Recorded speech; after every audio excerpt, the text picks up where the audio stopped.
এক দেশ এক ভোট সংক্রান্ত বৈঠকের জন্য আজই মুখ্যমন্ত্রী দিল্লি রওনা হওয়ার কথা। আর মুখ্যমন্ত্রী যাওয়ার আগে ইতিমধ্যেই দিল্লি পৌঁছে গিয়েছেন রাজ্যের বিরোধী দলনেতা শুভেন্দু অধিকারী। কথা বলবো আমাদের প্রতিনিধি বিজেন্দ্র সিংহের সঙ্গে। বিজেন্দ্র, শুভেন্দু অধিকারীর কি কর্মসূচি রয়েছে রাজধানীতে?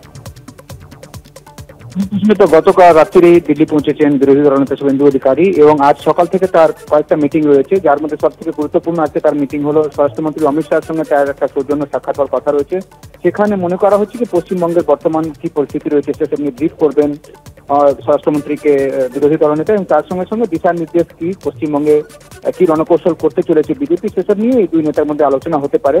আজকে দিল্লিতে তিনি রয়েছেন, খুব সম্ভবত আজ রাতেই তিনি কলকাতা ফিরে যাবেন। তবে একাধিক তার মিটিং রয়েছে দিল্লিতে আজকে, তার মধ্যে স্বরাষ্ট্রমন্ত্রীর সঙ্গে তার একটা মিটিং হওয়ার কথা রয়েছে আজকে দুপুরবেলা, সেটা হতে পারে। এবং মুখ্যমন্ত্রী আজকে 6টার সময় দিল্লি পৌঁছবেন। তার আগে গতকাল রাত্রেই দিল্লি এসছেন বিরোধী দলনেতা শুভেন্দু অধিকারী। একাধিক কর্মসূচি রয়েছে, যার মধ্যে একটা মিটিং তার স্বরাষ্ট্রমন্ত্রী অমিত শাহের সঙ্গেও রয়েছে, সেটা মনে করা হচ্ছে দুপুরে হয়তো হবে আজকে সংসদ ভবনে। বিজেন্দ্র, ধন্যবাদ। চলে আসছি পরের খবরে। 48 ঘন্টা মমতা বন্দ্যোপাধ্যায় তিনি কেন্দ্রীয় বঞ্চনার প্রতিবাদে রেড রোডে ধর্নায় বসেছিলেন, আমরা দেখেছি সেই ছবি।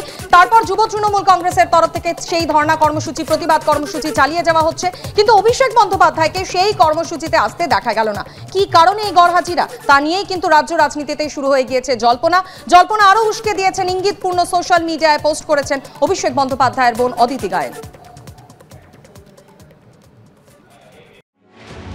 লোকসভা ভোটের মুখে মোদী সরকারের বিরুদ্ধে বাংলার প্রতি বঞ্চনার অভিযোগকে সামনে রেখে 48 ঘন্টা ধর্ণা অবস্থান করলেন তৃণমূল নেত্রী। কিন্তু দুদিনের একদিনও অভিষেক বন্দ্যোপাধ্যায়কে দেখাই গেল না সেই মঞ্চে। জানিয়ে জল্পনার ঝড় উঠেছে বঙ্গ রাজনীতিতে। প্রশ্ন উঠছে, তাহলে কি অভিষেক বন্দ্যোপাধ্যায় অভিমানী? তাই কি ধর্ণা মঞ্চে অনুপস্থিত রইলেন তিনি? এই প্রেক্ষাপটে কার্যত আগুনে ঘি ঢেলে সোশ্যাল মিডিয়ায় অভিষেক বন্দ্যোপাধ্যায়ের বোন অদিতি গায়েন লিখেছেন, যোগ্য ব্যক্তিরা স্থান পায় না, অযোগ্য ব্যক্তিদের নিয়ে ঘর সাজায়। যেহেতু অভিষেক ব্যানার্জির বোন এবং রাজ্যের মুখ্যমন্ত্রীর ঘনিষ্ঠ আত্মীয়, সেই জন্য তার পোস্ট নিয়ে বিতর্ক হতে পারে বা মানুষের আগ্রহ দেখা যেতে পারে। তো দলটা কোন অবস্থায় এসে দাঁড়িয়েছে, বিভিন্নভাবে তার অবস্থার প্রতিফলন ঘটছে বিভিন্ন জায়গায়। তৃণমূলের এই সমস্ত মন গড়া ধর্ণা, আর তৃণমূলের কোন নেতা থাকবেন কি কোন নেতা অন্য জায়গায় চলে যাবেন বিশেষ কারণে, তো এটা নিয়ে মানুষের আর খুব বেশি উৎসাহ নেই। শুক্র শনিবার মুখ্যমন্ত্রীর 48 ঘন্টা ধর্নার পর এদিন ধর্না মঞ্চে বিক্ষোভ অবস্থান করে যুব তৃণমূল কংগ্রেস। কিন্তু এদিনও দেখা মেলেনি তৃণমূলের সর্বভারতীয় সাধারণ সম্পাদকের। অভিষেক বন্দ্যোপাধ্যায় এই মঞ্চে অনুপস্থিত থাকলেন, কোনো কথা হয়েছে আসবেন বা কিছু বক্তব্য?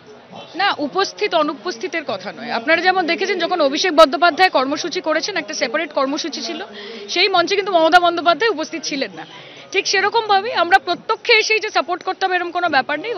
100 দিন সহ কেন্দ্রীয় বিভিন্ন প্রকল্পে বঞ্চনার অভিযোগে অভিষেক বন্দ্যোপাধ্যায় 21শে জুলাইয়ের মঞ্চ থেকে আন্দোলনের ডাক দিয়েছিলেন। এরপর আন্দোলনকে দিল্লির দরবারে নিয়ে যান তিনি। কলকাতায় ফিরে রাজভবনের সামনেও ধর্নায় নেতৃত্ব দিয়েছিলেন অভিষেক বন্দ্যোপাধ্যায়। অথচ একই ইস্যুতে তৃণমূল নেত্রী যখন ধর্না অবস্থান কর্মসূচি নিলেন, তখন সেই তৃণমূলের সর্বভারতীয় সাধারণ সম্পাদকেরই দেখা মিলল না। অথচ এই ইস্যুতে দিল্লিতে প্রধানমন্ত্রীর সঙ্গে মমতা বন্দ্যোপাধ্যায় যেদিন বৈঠক করেন, সেদিনও তার সঙ্গে ছিলেন ডায়মন্ড হারবারের সাংসদ অর্ণব মুখোপাধ্যায়, দীপক ঘোষ ও অনির্বাণ বিশ্বাসের রিপোর্ট, এবিপি আনন্দ।